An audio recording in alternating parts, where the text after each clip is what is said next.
अनिरुद्ध। गांव की गलियां उस दिन जैसे अपनी सांसें रोक कर खड़ी थीं। हवा में अजीब सी खामोशी थी, मानो किसी बड़े तूफान से पहले का सन्नाटा हो। गांव का एक माहौल, वह माहौल जहां कभी बच्चों की किलकारियां और औरतों की चहल पहल गूंजा करती थी, आज एकदम सुनसान था। झनक, वह लड़की जिसकी हंसी पूरे गाँव में जैसे उजाला भर देती थी, वह अब अपने घर के छोटे से कमरे में मौत से जंग लड़ रही थी। उसका चेहरा पीला पड़ चुका था, होंठ सूख गए थे, उसकी सांसें इतनी तेजी से ऊपर नीचे हो रही थी जैसे किसी पुरानी मशीन ने अपनी आखिरी कोशिश कर रही हो।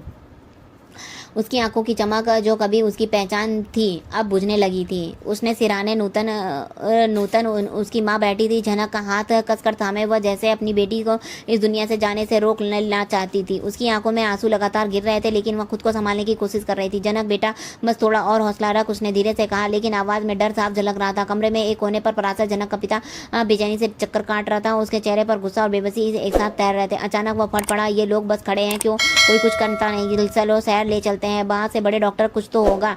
उसकी आवाज़ इतनी तेज थी कि घर के बाहर जमा भीड़ सहम गई थी। ऐसा ही चलता रहा। उसके बाद गांव के लोग झनक की हालत सुनकर इकट्ठा हो गए। घर के बाहर खामोश खड़े थे, कुछ आंखें बंद करके दुआ मांग रहे थे, तो कुछ बस एक दूसरे के साथ सवालिया नजरों से देख रहे थे। बुआ कनक, जो हर मौके पर अपनी राय देने से पीछे नहीं हटती थी, नूतन के पास आई और इशारों से कहा, पूजा करवाओ, शायद भगवान चमत्कार कर दे। नूतन ने हमारी हामी भरी और पंडित जी को बुलाने का इंतजाम करवाया। इस तरह से फिर आगे की पूजा हो जाती है। कुछ ही देर में पंडित जी वहाँ पहुँचते हैं। मंत्रों की गूंज, धूप की खुशबू और घंटियों की आवाज़ ने माहौल को गंभीर कर दिया था, लेकिन झनक की हालत को कोई सुधार नहीं था। उसकी सांसें और भी धीमी हो रही थी। नूतन ने उसका हाथ कसकर पकड़ लिया और मानो वह अपनी बेटी को रूह को मजबूर कर रही थी उसके शरीर से बाहर ना निकले। तभी पराशर धीमे स्वर में कहा, मुझे लगता है अब यह नहीं बचेगी। उसकी बात कमरे में गूंजती और सख्त के कानों में पहुंचती है। नूतन के गुस्से ने उसकी ओर देखा, और ऐसी बातें मत करो पराशर, मेरी झनक को कुछ नहीं होगा। लेकिन उसकी आंखों में डर साफ था। वह जानती थी कि समय तेजी से निकल रहा है। इसी बीच शहर की रौनक में एक अलग ही कहानी चल रही थी। अदिति अपनी जिंदगी में कई तूफान देखे थे, आज ऋषि के साथ उसके घर पहुंचती है। ऋषि की जिम्मेदार सुलझा हुआ लड़का था। ये सब दिक्कतें होने के बाद ऋषि ने अदिति का बहुत ही नरमी से उसका साथ दिया। उसे अपने घर ले जाता है और उसकी माँ उसे हिचकिचाहट महसूस होती है माँ कहने पर, लेकिन ऋषि की माँ का स्नेहमयी मुस्कान ने उसका डर कुछ कम कर दिया था। माहौल खुशियों से भरा था। ऋषि की छोटी बहन अनन्या ने अदिति का हाथ थामकर कहा, दीदी आप हमारे साथ खाना खाओगी? उसकी मासूमियत देखते कर अदिति के दिल छू गया। हाँ बिल्कुल, अदिति ने मुस्कुराते हुए कहा। उसकी मुस्कान में सालों बाद एक सच्ची चमक लौट आई है।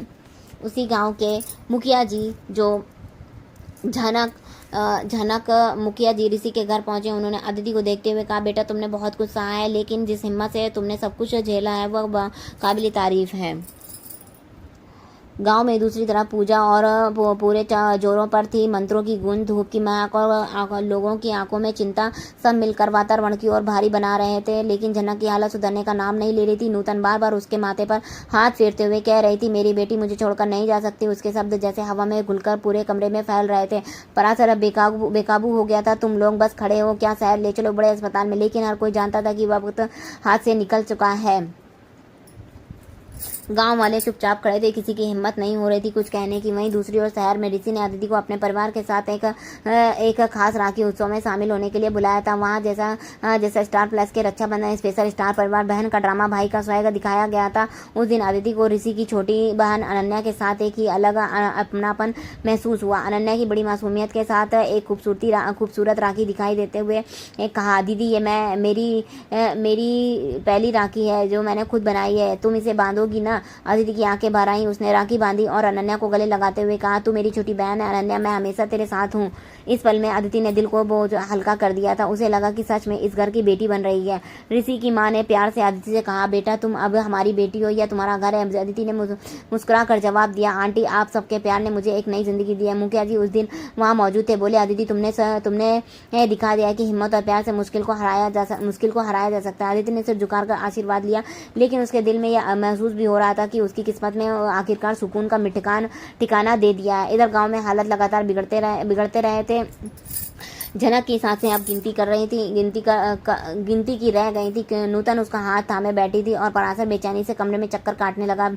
बार बार बुदबुदा रहा था, ये लोग ससुराल वालों को खबर करने गए हैं, अभी तक आए क्यों नहीं? जवाब नहीं आया, अब क्या करें? उसकी आवाज़ में गुस्सा और डर दोनों था। नूतन ने झनक को देखा, उसकी आंखों में अब पूरी तरह से बंद हो चुकी थी। नहीं बेटा, तुम मुझको छोड़कर नहीं जा सकती। उसकी चीख कमरे की दीवारों से टकराकर वापस लौट आई, जैसे खुद समय के भी खिलाफ खड़ा हो। गांव के लोग बोले, शहर ले जाओ, वहाँ डॉक्टर हैं, हिसाब से शायद कुछ हो जाए। पराशर ने झुंझला कर कहा, आप समय कहाँ बचा है, तुम लोग पहले क्यों नहीं बोले। नूतन ने फिर जनक का चेहरा अपने हाथों में लिया और अपने आंखों में प्रार्थना और दोनों दर्द दोनों थे। ए बेटा, बस थोड़ा और हौसला रख, मैं तुझे नहीं जाने दूंगी। लेकिन तभी जनक की सांसें पूरी तरह थम गई और कमरे में एक भयावह सन्नाटा छा गया।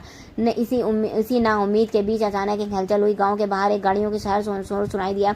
यहाँ शहर के डॉक्टरों की टीम पहुंची थी। उन्होंने बताया कि गांव में जनक की जांच शुरू की गई है। तुरंत अस्पताल जाने का निर्णय लिया गया। नूतन और पराशर की आंखों में एक आखिरी उम्मीद चमक उठी।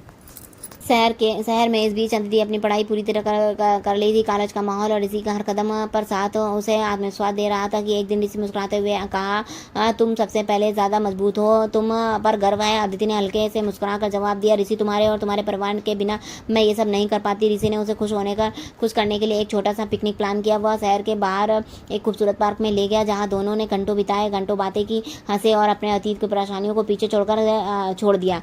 अदिति को मन लगने लगा, उसकी जिंदगी में सचमुच खुशियाँ लौट रही थी। उधर अस्पताल में डॉक्टरों की टीम ने मेहनत रंग लाई। जनक की हालत धीरे धीरे स्थिर हो गई। नूतन की आंखों में खुशी के आंसू बह निकले। बेटी वापस आ गई है। पराशर के डॉक्टरों ने धन्यवाद करते हुए कहा, आप लोगों ने मेरी बेटी को नई जिंदगी दी है। पूरे गांव में खुशी की लहर दौड़ गई।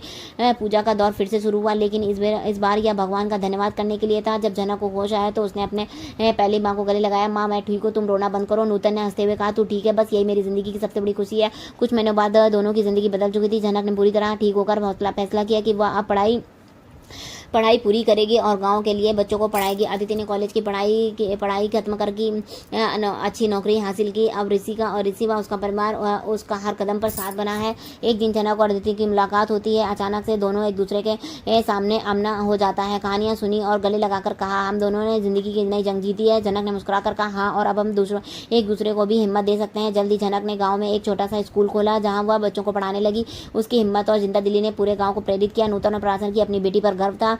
अदिति ने अपनी नौकरी की तरक्की की और ऋषि के साथ अपनी जिंदगी को खुशहाल बनाया। एक दिन ऋषि ने अचानक पूछा कि तुम क्या मुझसे शादी करोगी। अदिति ने हंसते हुए कहा, ऋषि, मैं तो तुमसे पहले अपने परिवार के साथ में तुमने हिस्सा बना लिया, अब और क्या चाहिए। उसकी शादी धूमधाम से हुई, जिसमें गाँव और शहर के लोग भी शामिल हुए। जनक भी इसी शादी में पहुंची और अदिति को गले लगाकर कहा, तुम देखकर लगता है कि जिंदगी कितनी खूबसूरत हो सकती है। दोनों ने वादा किया कि वे हमेशा एक दूसरे का साथ देंगी और दूसरों को हिम्मत देने का काम करती रहेंगी। उनकी कहानी सिर्फ उनकी ही नहीं बल्कि हर उस इंसान की थी जो मुश्किलों के सामने हार मानने से इनकार करता है। अगर तुम चाहो तो मैं अब तुम्हारे लिए पहला और दूसरा हिस्सा मिलाकर एक ही लंबी इस